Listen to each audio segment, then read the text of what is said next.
राधा को कई सालों तक बच्चा नहीं हुआ। इसी बात के लिए राधा की सास सावित्री उसे ताने देती थी। राधा माँ दुर्गा की परम भक्त थी। वो रोजाना ही माँ दुर्गा के मंदिर जाती और अपने लिए संतान मांगती। एक रात राधा को स्वप्न में माँ दुर्गा के दर्शन हुए। राधा, मैं तुम्हारी भक्ति से प्रसन्न हूँ। तुम्हारी झोली में जल्दी ही एक सुंदर बालक खेलेगा। इतना कहते ही माँ दुर्गा अंतर्ध्यान हो गई। राधा सपने की बात अपनी सास और पति को बताने लगी। उससे पहले ही सास ने राधा से ऐसा कुछ कह दिया जिस कारण राधा का दिल टूट गया। राधा, अपने माता पिता को बोल देना कि हम सुरेश की दूसरी शादी कर रहे हैं। तुम तो इस घर को चिराग दे नहीं सकती हो, इसलिए हमें तो दूसरा रास्ता अपनाना होगा। माँ जी, दुर्गा माता ने कल रात मुझे सपने में दर्शन दिए थे। उन्होंने मुझे कहा था कि बहुत जल्द मैं माँ बनने वाली हूँ और मेरी गोद में बच्चा खेलेगा। हाँ, इतने सालों में तो जैसे हमारे घर में बच्चों की लाइन लग गई हो। मुझे विश्वास नहीं है इन झूठे सपनों पर। पहले भी तुझे कई बार तेरी दुर्गा माँ ने सपने में दर्शन दिए हैं, पर अभी तक उन्होंने बच्चा तो दिया नहीं। पिछले कई महीने से तू मुझे ऐसा ही कह रही है कि तुझे माँ दुर्गा का सपना आता है। अरे सपना तो आ रहा है, सच कब होगा? माँ, इसकी बातों पर ध्यान मत दो। तुम मेरे लिए दूसरी लड़की देखना शुरू कर दो। मैं भी तंग आ गया हूँ। लोग बातें बनाते हैं कि शायद मैं ही बच्चा नहीं कर सकता, पर किसी को क्या पता कि कमी इसमें है। ये बांझ है। अचानक राधा बेहोश होकर गिर जाती है। कुछ देर बाद गांव के एक डॉक्टर ने राधा का चेकअप किया और सबको खुशखबरी दी। बधाई हो, आपकी बहू माँ बनने वाली है। क्या सचमुच हमारी बहू माँ बनने वाली है? ये तो बहुत खुशी की बात है डॉक्टर साहिबा। हम तो कब से इस दिन का इंतजार कर रहे थे। मैं अभी मिठाई लेकर आता हूँ। माँ जी, मैंने आपको कहा था ना, माँ दुर्गा ने मुझे सपने में कहा है और देखिए मेरा सपना सच हो गया। हाँ बहू, तू सच कह रही थी। अब मुझे तुझसे कोई शिकायत नहीं है। बस अब जल्दी से इस घर में बच्चे का जन्म हो जाए तो ढेर सारी खुशियाँ आ जाएंगी। उस दिन से राधा की सास और पति ने उसका खूब ख्याल रखना शुरू कर दिया।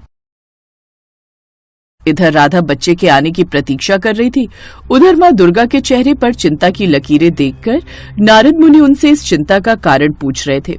हे जगदम्बा, आपके चेहरे पर चिंता की लकीरें कैसी? अब तो आपके आशीर्वाद से आपकी भक्त राधा माँ बनने वाली है।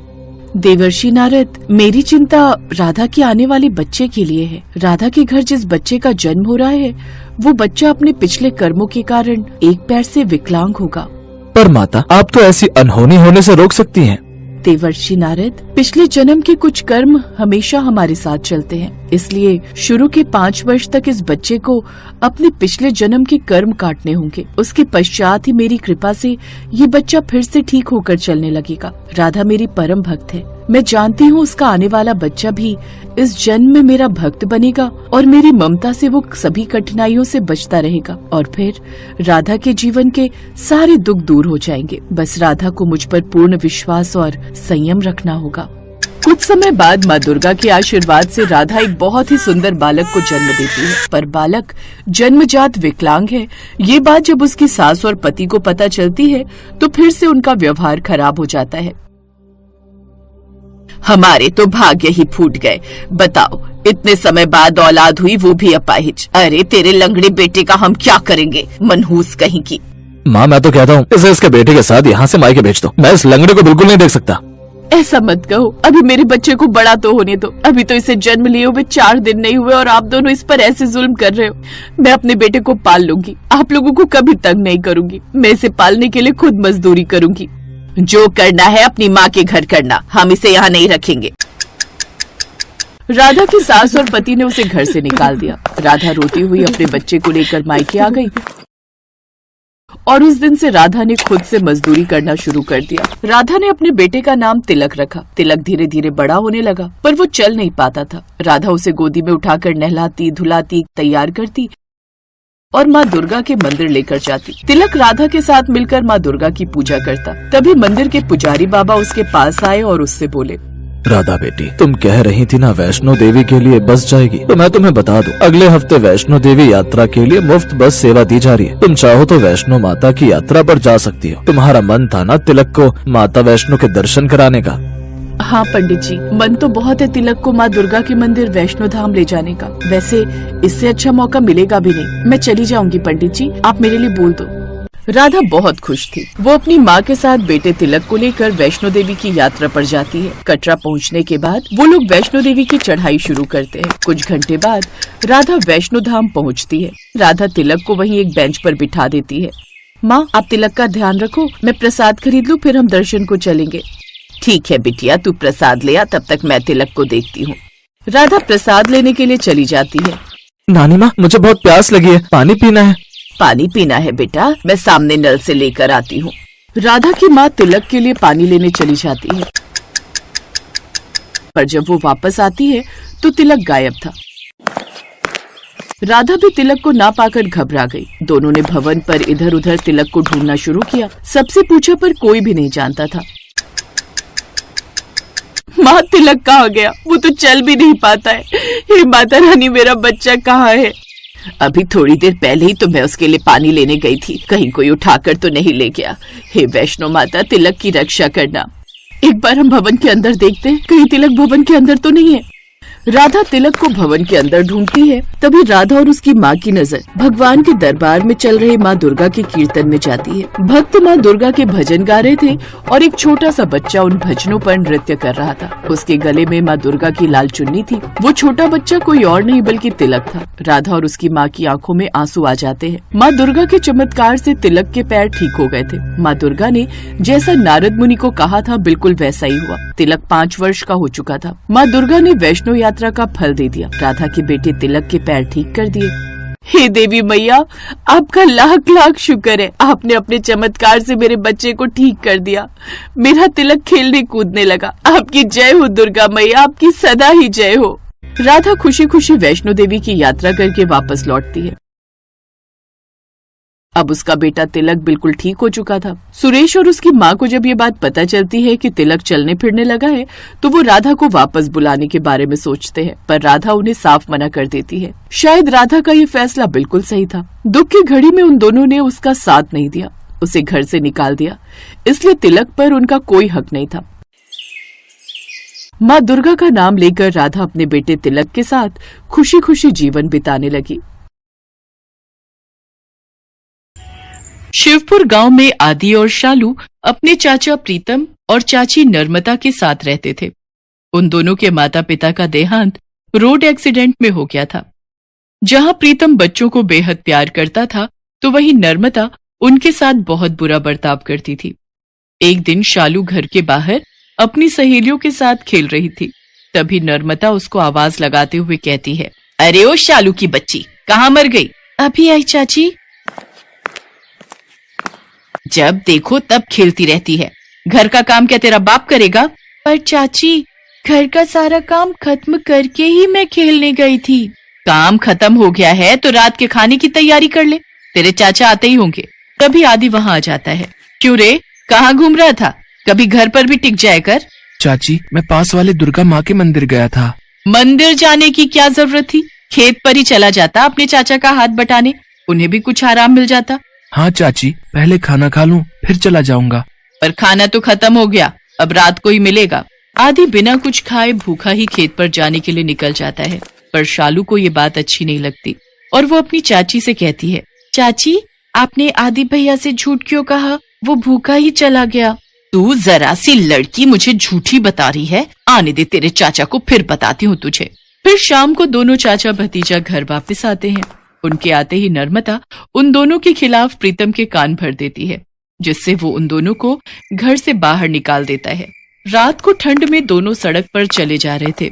तभी शालू कहती है, आदि भैया, अब हम क्या करेंगे? हम कहाँ जाएंगे? तू चिंता मत कर शालू, तुझे याद नहीं जब हम पर कोई भी मुसीबत पड़ती थी तो माँ क्या करती थी? मुझे तो कुछ भी याद नहीं भैया, मैं तो बहुत छोटी थी ना। आप ही बता दो, क्या कहती थी हमारी माँ? माँ हमेशा कहती थी कि माँ दुर्गा का सदा ध्यान करना चाहिए। उनकी पूजा करने वालों पर कभी कोई मुसीबत नहीं आती। चल, अब हम सीधा माँ दुर्गा के ही मंदिर चलते हैं। इतना कहकर दोनों बच्चे माँ दुर्गा के मंदिर चले जाते हैं और भूखे प्यासे रात को वहीं जमीन पर सो जाते हैं। अगले दिन सुबह जब पंडित मंदिर का दरवाजा खोलकर अंदर आते हैं, तो उन दोनों से पूछते हैं, अरे तुम लोग यहाँ कैसे आए? फिर वो दोनों अपनी सारी कहानी पंडित को बताते हैं। वो सब तो ठीक है बच्चों, पर कोई भी तुम्हें मंदिर में रहने नहीं देगा। पंडित जी, हमें कुछ दिन यहाँ रहने दीजिए, फिर हम कोई ना कोई ठिकाना ढूंढ ही लेंगे। अगर तुम लोग चाहो तो मंदिर के पीछे मेरी कुटिया है, तुम कुछ दिन वहीं रह सकते हो। जैसे ही तुम्हें कोई ठिकाना मिल जाए तब चले जाना। इसके बाद आदि और शालू पंडित जी की कुटिया में ही रहने लगे। आदि मंदिर की साफ सफाई करता तो वहीं शालू माँ के लिए फूलों की माला बनाने का काम करती। ऐसे ही कुछ दिन बीत जाते हैं। एक रात आदि के सपने में माँ दुर्गा आती हैं और उससे कहती हैं, वत्स, तुम दोनों भाई बहन की भक्ति से मैं बेहद प्रसन्न हूँ। अभी तुम दोनों को बहुत सारे कार्य करने हैं, अपने माता पिता का नाम रोशन करना है। इसीलिए कल सुबह होते ही अपनी बहन को लेकर उत्तर दिशा की ओर चलते रहना। तुम्हें तुम्हारी मंजिल मिल जाएगी। आदि चौंक कर उठकर बैठ जाता है, लेकिन जैसे ही वो अपने अगल बगल देखता है तो वहाँ कोई नहीं होता। अगले दिन सुबह वो पंडित जी को सारी बात बताता है। पंडित जी ने उन्हें खाना और कुछ पैसे दे दिए। दोपहर होते होते वो दोनों चलकर काफी दूर निकल आए थे। फिर दोनों एक पेड़ के नीचे बैठकर खाना खाने लगे। तभी उनके पास एक भिखारी आता है। फिर आदि और शालू अपने खाने में से थोड़ा थोड़ा उस भिखारी को भी दे देते हैं। बच्चों, तुम दोनों ने खुद आधा पेट खाकर मुझे खाना दिया है। मेरे पास तुम्हें देने को तो कुछ नहीं है, पर आज मैं तुम्हें ऐसा मंत्र बताता हूँ जिसका जाप करके तुम जो भी काम करोगे उसमें सफलता तुम्हें जरूर मिलेगी। पर बाबा, आपको इस मंत्र के बारे में कैसे पता? तू ये मंत्र याद कर ले बस, फिर देख तेरी जिंदगी संवर जाएगी। तुझे याद तो होगा ही कि माँ दुर्गा ने तेरे सपने में आकर क्या कहा था। लेकिन आप इस बारे में कैसे जानते हैं बाबा कि दुर्गा माँ मेरे सपने में आई थी और उन्होंने क्या कहा था? तभी वो भिखारी हनुमान के रूप में प्रकट हो जाते हैं। जय श्री राम। बच्चों, माँ दुर्गा के आदेशानुसार मैं हमेशा तुम लोगों के साथ रहूंगा और तुम दोनों के ऊपर कोई कष्ट नहीं आने दूंगा। इतना कहकर हनुमान जी अंतर्ध्यान हो जाते हैं। कुछ दूर आगे चलने पर एक गांव आता है जहां एक दुकान के बाहर हेल्पर की आवश्यकता है का नोटिस लगा हुआ होता है। ये देखकर आदि और शालू उस सेठ की दुकान में काम करने लग जाते हैं। आदि जहां कपड़े बेचने का काम करता है, वहीं शालू उस दुकान में साफ सफाई के साथ साथ चाय पानी देने का काम संभाल लेती है। कुछ समय बाद आदि और शालू सेठ जी से कपड़े लेकर गांव-गांव बेचने निकल पड़ते हैं। उनके कपड़े हाथों हाथ बिक जाते हैं। सारा काम अच्छे से सीखने के बाद थोड़े थोड़े पैसे जमा करके आदि और शालू खुद की कपड़ों की दुकान खोल लेते हैं और माँ दुर्गा की कृपा से उनकी दुकान दिन दुगनी रात चौगुनी तरक्की करने लगती है। दोनों भाई बहन की दुकान से होने वाली मोटी कमाई से एक बड़ा सा घर खरीद लेते हैं और उसके अंदर माँ दुर्गा का बहुत बड़ा मंदिर बनाते हैं। फिर वो दोनों सुबह शाम माँ दुर्गा की भक्ति करने लगते हैं और हर महीने माता के नाम के भंडारे करवाने लगते हैं। माँ दुर्गा का आशीर्वाद भी उन पर खूब बरसता है और देखते ही देखते वो दोनों उस गांव के सबसे धनी लोगों में शुमार हो जाते हैं।